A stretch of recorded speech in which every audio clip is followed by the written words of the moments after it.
النهارده وكالعادة ما كانش عندي وقت خالص على الفطار، بس برضه كان نِفْسي أعمل حاجة حلوة، فما لقيتش أسهل ولا أحلى من صينية جلاش محشي كده كريمة مميزة جدًا، هاعملها معاكم النهارده هتعتمديها أوعدِك في أي وصفات ليكِ زي البسبوسة أو الكنافة، هاعمل معاكِ الكريمة في البيت بطريقة حلوة أوي، والجلاش هيطلع معاكِ طري كده، هي دي فعلًا صينية البُغاش، ويالّا بينا على طول نبتدي.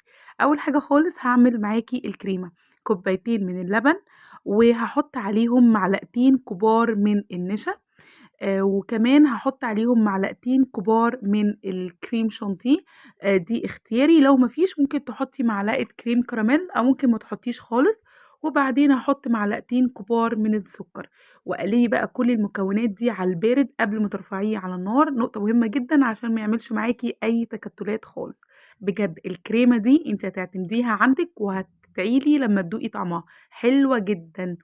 كده بقى رفعتها على نار بتكون متوسطة، نار متوسطة، وهتقلّبي أول ما تبدأ إن هي تتقل وتعمل معاكِ كده فقاقيع من على الجناب، مش هتسيبي بقى المضرب خالص، هتقلّبي تقليب مستمر.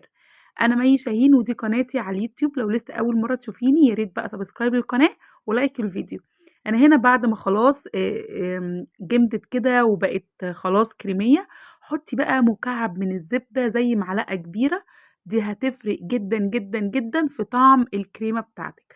لو ما فيش زبدة ممكن تحطّي معلقة كريمة من بتاعة وش اللبن، ولو ما فيش معلقة كريمة من وش اللبن ممكن تحطّي علبة كريمة جاهزة، اللي موجود عندِك ممكن تستخدميه. هتفرق جدًا، جدًا معاكِ في الطعم.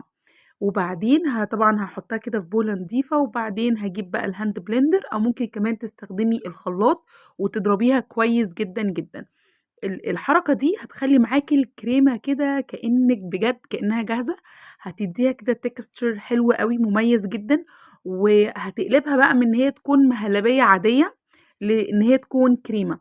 بجد سر الكريمة بتاعتِك في اللي هي الضربة دي والكريم شانتيه وكمان معلقة الزبدة اللي أنتِ هتحطيها في الآخر. وبكده تكون الكريمة بتاعتي جاهزة، هاغطّيها كده واسيبها بقى على جنب لغاية ما تهدى خالص عشان أبدأ إن أنا أستخدمها. أنا هنا استخدمت لفة من الجلاش اللي هي 500 جرام، أهم حاجة بس إن أنتِ وأنتِ بتستخدمي الجلاش لفّيه كده في فوطة أو أي حاجة علشان ما ينشفش منِّك وما يبُص ويبقى متشكِّل معاكِ بمنتهى السهولة. أنا هاشكِّل ورقتين، ورقتين، هنا بقى أنا استخدمت الوصفة كلّها كوباية إلا ربع من السمنة، تمام، هي الفكرة كلّها مش في كمية السمنة اللي أنتِ هتضيفيها، هي الفكرة كلّها إن أنتِ بتوزّعي السمنة كويس جدًا بالفرشة، يعني خلّي بالِك وأنتِ بتوزّعي السمنة، طبعًا ممكن تستخدمي زبدة هيبقى أخف، لكن أنتم عارفين بقى الحلويات الشرقية لازم سمنة ويُفضّل تكون سمنة بلدي، بس اللي موجود عندِك هتستخدميه. ممكن كمان تستخدمي سمنة على زيت بس هيطلع معاكِ ناشف شوية. فأنا كده خلاص دهنت بقى الورقتين كويس جدًا، وبعدين زي ما قُلت لكم أهم حاجة إن أنتِ تتأكدي إن السمنة وصلت لكل الورقة. وبعدين باتنيها كده من الطرف، وبابدأ إن أنا أوزّع الكريمة بتاعتي، يا جماعة الكريمة دي حاجة كده طعمها تحفة، حلوة جدًا، شايفين ما شاء الله سلسة جدًا، مش هتقولي بقى إن أنتِ بتاكلي مهلبية ولا الكلام ده خالص، هتختلف جدًا معاكِ في الطعم.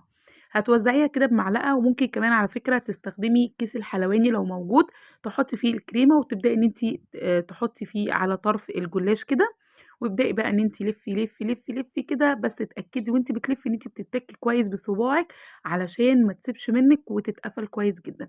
قبل ما تقفلي الورقتين خالص، هتيجي كده على الطرف وتجيبي فرشة سمنة وبعدين تقفلي عشان تتأكدي إن هي تتقفل منِّك كويس، وهتعملي بقى كل الكمية اللي عندِك بنفس الطريقة. بجد طريقة مميزة جدًا وسهلة جدًا، جدًا، جدًا. بعد بقى ما تقفلي كده هتجيبي بقى سكينة هتبدئي إن أنتِ تتحركي من فوق لتحت كده بحركة بالراحة كده علشان الكريمة بتاعتِك ما تطلعش وما تبهدلش الدنيا. لو أنتِ شايفين ما شاء الله رقات بقى كده والكريمة من جوّه سايحة، بجد يا جماعة طعمه حلو جدًا. هتكمّلي بقى كلّه في نفس المقاس كده وتضبّطي طبعًا، وبعدين هترصيها في صينية، وطبعًا الصينية تكون مدهونة كويس جدًا بالسمنة، وتكوني مشغّلة الفرن، يعني هتدخّليه على فرن طبعًا يكون سُخن مسبقًا على درجة حرارة 180. هيقعد معاكِ من 15 ل20 دقيقة، وطبعًا هتغيّري اتجاه الصينية بتاعتِك كل شوية علشان تتأكدي إن هو ياخد كُلّه نفس اللون في وقت واحد.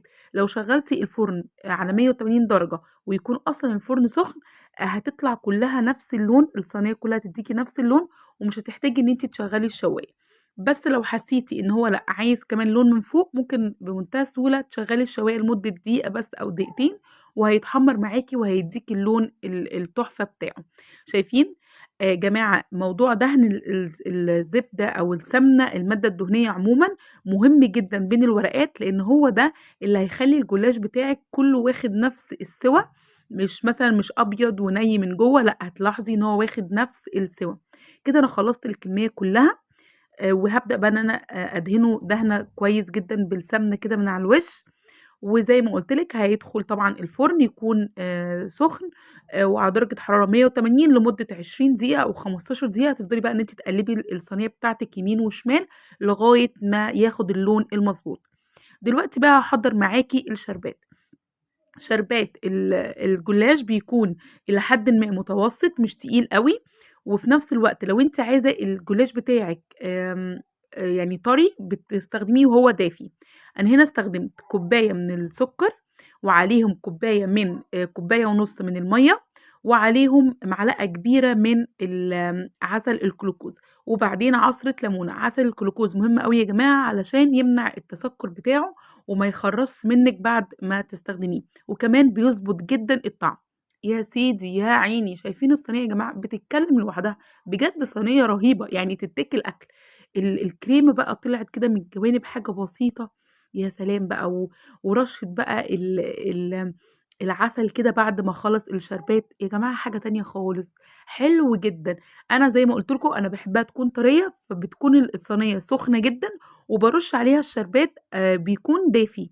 وبعدين بقى أهم حاجة يعني أهم خطوة عشان يطلع معاكِ طري ومقرمش كده حاجة بسيطة من الوش وبس هو من جوّه طري، لازم تغطّي الصينية. تغطّيها قد إيه؟ مش أقل من ساعة لغاية ما تهدى جدًا وتبقى كده تمام. أنا هنا بقى رشيت شوية مكسرات كده على الوش، يعني لزوم الدلع بقى يا جماعة، يعني مش هنعدّيها، لازم شوية مكسرات. غطّيتها بقى وسِبتها كده ساعة. شايفين؟